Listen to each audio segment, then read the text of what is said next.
इस इच्छा को पूरा करने का काम हम सबको त्रेता युग के बाद फिर से राम युग में लौटाने का काम किसी ने किया तो भारत मां के लाल नरेंद्र मोदी जी ने किया। भाइयों बहनों, ऐसे अनेक कार्य जिसके बारे में कहा जाता था कि ये कोई बात करेगा तो दंगे हो जाएंगे, ये कोई मंदिर बना देगा तो ये हो जाएगा, धारा 370 हट जाएगी तो बड़ा कश्मीर के अंदर जो है खून खराबा हो जाएगा। ऐसे अनेक असंभव काम जो मोदी जी ने करके दिखा दिए, लेकिन कहीं तिनका भी नहीं हिला। भाइयों कहीं पर एक तिनका भी नहीं हिला और शांति से सारे के सारे काम होते गए। एक तरफ जहां मोदी जी आज रात दिन देश को आगे बढ़ाने के लिए काम कर रहे हैं, वहीं दूसरी तरफ दूसरे लोग केवल तुष्टीकरण, परिवारवाद, भ्रष्टाचार और अपनी पार्टियों का और अपने परिवारों को बचाने के लिए बेमेल कर रहे हैं। आज देखिए, लेकिन हमें वो समय याद होगा जब देश में केवल भ्रष्टाचार होता था, देश में तुष्टीकरण होता था, केवल परिवार की राजनीति होती थी, आए दिन भ्रष्टाचार के मामले सामने आते थे। और उत्तर प्रदेश में तो सपा के राज में समाजवादी पार्टी की सरकार जब भी होती थी तो उनके गुंडे और माफियाओं को संरक्षण मिलता था, लेकिन अब योगी जी के समय में ये तस्वीर बदल चुकी है पूरे उत्तर प्रदेश की। भाइयों बहनों, अब जो है कानून का राज स्थापित हो गया है। केंद्र में मोदी जी ने और राज्य में योगी जी ने पूरी तस्वीर राज्य की बदल दी है। और मोदी जी के आने के बाद पिछले 10 सालों में एक भी देश के अंदर घोटाला नहीं हुआ है। वहीं आपके उत्तर प्रदेश में जो गुंडे माफिया किस्म के लोगों की क्या दुर्गति हो रही है, ये कोई बताने की आवश्यकता नहीं है। भाइयों बहनों, आप सब जानते हैं गुंडों की जगह उत्तर प्रदेश में योगी जी की सरकार में या तो जेल पर है या फिर कहीं और है।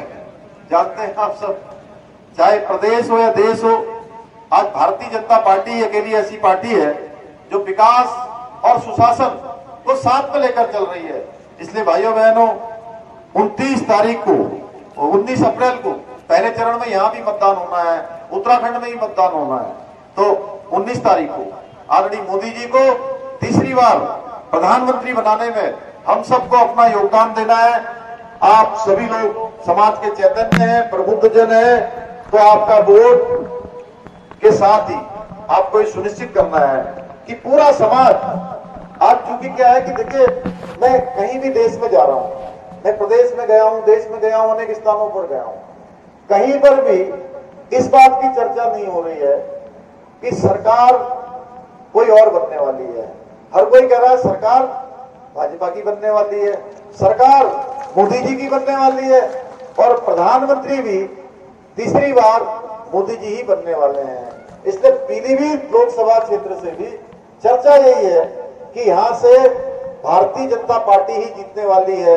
यहाँ के लोग मोदी जी को प्रधानमंत्री बनाने के लिए जतिन प्रसाद जी को ही जिताने वाले हैं।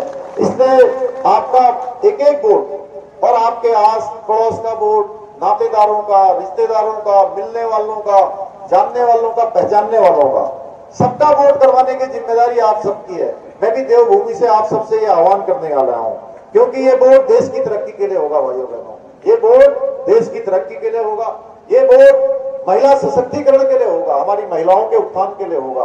आज ही संकल्प पत्र में जो प्रधानमंत्री जी के नेतृत्व में संकल्प पत्र जारी हुआ है, उस संकल्प पत्र में जहां पहले 1 लाख 2 लाख लखपति दीदी बनाने का अभियान, पूरे देश के 2 करोड़ लखपति दीदी बनाने का जो संकल्प लिया गया था, अब उसको 3 करोड़ बनाने का संकल्प लिया है। अपने 5 सालों में 3 करोड़ हमारी महिलाएं, हमारी बहनें, माताएं वो लखपति बनेंगी। ये वोट महिला सशक्तिकरण और उनकी सुरक्षा के लिए होगा। ये वोट किसानों के लिए, नौजवानों और व्यापारियों के बेहतर भविष्य के लिए होगा। ये वोट दंगाइयों के खात्मे के लिए होगा। ये वोट शांति और चैन के लिए होगा। ये भ्रष्टाचार और तुष्टीकरण की राजनीति को जड़ से समाप्त करने के लिए ये वोट होगा। भाइयों बहनों, इसलिए मैं आप सबसे निवेदन करने आया हूं